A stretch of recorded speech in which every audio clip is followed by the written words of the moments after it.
Authentic as I am, Ugandan born and raised in a small village with a minimum population. I lived in a hut which my parents built for me. I was born in poverty, so every day my responsibility was to go out early hours to put food on the table. On a good day, we would have bread and water. On a bad day, we would survive on prayers and faith. My faith took me a very long way. My parents were becoming old and frail, so I made it my duty to work for hours for water. Our village became our family, even though everyone was on their own mission. We were so close to do prayers together. Every good night or good morning felt like our last. The rebels came every now and again unexpectedly to wipe out our village. Tomorrow was never promised where we came from. People suffered every day of hunger, dehydration, with no medical assistance. Majority of malnourished babies did not survive. A few other villagers that left the village unexpectedly. We never knew whether they made it or not on the other side. We just prayed that they never forgot us. I hoped and prayed every day that one day I can live in Europe, especially England. There was another villager called Kobaka. We grew up together. He was the life of the village. He would always bring up lifting vibes, every enthusiastic. He brought the village together most days. His favorite phrase was, "I had a dream." One day, I was sitting on the ground. Kobaka approached me. He said he has a plan which will make all our prayers come true. As he was a joker, I didn't take him seriously. He said he knows someone that can get us to Europe in a matter of days and we'll have jobs waiting for us. I asked him how. He just said, "Trust me. Have I ever let you down? We have suffered in this village far too long. It's our time to go and get freedom, to free our people from poverty. I need to have a think about it." I went home and I couldn't sleep. I thought of all the struggles and pain. I can die here without trying, or I can go out there and try. I couldn't imagine life getting any worse. I came to my senses and I ran over to Kabaka and realized this is everything I have dreamed of. I don't want to waste another minute. What's the plan? We couldn't tell anyone that we was leaving. I got up to the middle of the night and met Kabaka. He was in contact with his friend and updated him on where we were up to. My gut instincts were pulling me back, not to go through with this. But my faith was telling me, "You've made it this far for freedom." So I tried not to panic. Imagine what Europe looks like kept me calm. We arrived at our first destination. I thought to be boarding a plane, but it was actually a boat. I couldn't believe my eyes. Another strict man who covered his face asked us to remove our blindfolds and told us to stay as close as a boat was due to arrive sometime soon. He informed us that not everybody makes it to the other side. I sat against a tree and gazed into the sky, praying that my family are alright and understand that this is for them. Kobaka and I hugged and shook hands and said, "See you on the other side." We couldn't look at each other as we knew this was likely our farewell. There was more people than the maximum capacity. I knew I was going to die, but I didn't want to die like this, far away from my family, them not knowing where I am. I was looking at the sky, reminiscing all the memories of my parents. This was the end for me. To my surprise, I saw a light getting closer, circulating. I crouched down. I wasn't sure whether these people were rebels. As they got closer, they shouted out, "Police!" Someone shouted, "Help!" And I waved their arms for the police attention. They finally came over and I looked around. I saw Kobaka, body floating. I put my hands on my head and screamed, "No!" I didn't even know how I can begin to tell everybody back home that he never made it. He was taken to a police station and was clothed and given hot drink and food. I couldn't speak or understand Spanish. I had to wait for some time for the translator. I wasn't in any rush, as this was the best shelter I've ever had. I didn't know what to do next, as I was on my own. I didn't know what was ahead. I just knew this was my make or break. I was left to fend for myself in a country where I didn't speak the language or anything. I was in front of the station on the pavement. I didn't have no words or process any thought. I was just numb. It was dark. I started having flashbacks, so I just closed my eyes. I felt a presence next to me. I looked up. It was a man. He asked me my name and I said, "I've been expecting you, Sugar." I was confused. He actually spoke my language too. On our way, he asked me what I knew and what I told the police. I told him what I knew was what I told the police, which was nothing but following my dream. We went to a big house. He took me to the basement. He said, "This is where you'll be living. Before you settle, you will need to meet our boss." He then blindfolded me, so I cannot see the boss. Even though I had no energy, I was looking forward to what they was going to offer me. The boss congratulated me for making it this far, as not many people do. I asked about the other survivors. He told me to let them worry about them. He now explained that if it wasn't for him, I wouldn't be in Europe. He told me that this is now my home. I'll be working there for a long time, so I should get comfortable. So the man escorted me to my room, which was quite spacious. The room was empty, but I knew over time I'll make it my room. I lied down on my bed. Couldn't believe that I made it here. And even lost someone I considered as family. I dozed off for a bit and heard footsteps towards my door, so I sat up. A man in a suit came in. I stood up, as you do for respect in Uganda, when an other person walks in the room. I couldn't really see, as the lights were very low. I can see he had a smirk on his face, and he took off his blazer and unbuttoned his shirt and started taking off his trousers. I had a sense of feeling of what was going to happen. I started raising my voice. "What do you want? What are you doing here?" "I don't know you."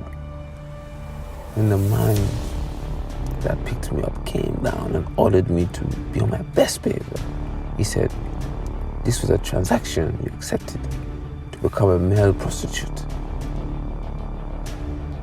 Do not upset the clients or even the boss. Get on with what you came here to do." I replied, "I didn't come here for this. My friend came to follow our dreams." To my surprise, I felt a sharp pain in my chest of the jaw. When the man said, "Your friend set this up. You are right. You are supposed to be, and there is no going back, or they will kill you." My eyes and my mouth was left open. This was the day my manhood had been snatched from me. Everything in me was taken, my faith, my spirit. This happened a number of times in a day for a few weeks. I was weak. It made me sick. It never felt right, but it became normal. I lost my appetite. I had panic attacks every morning.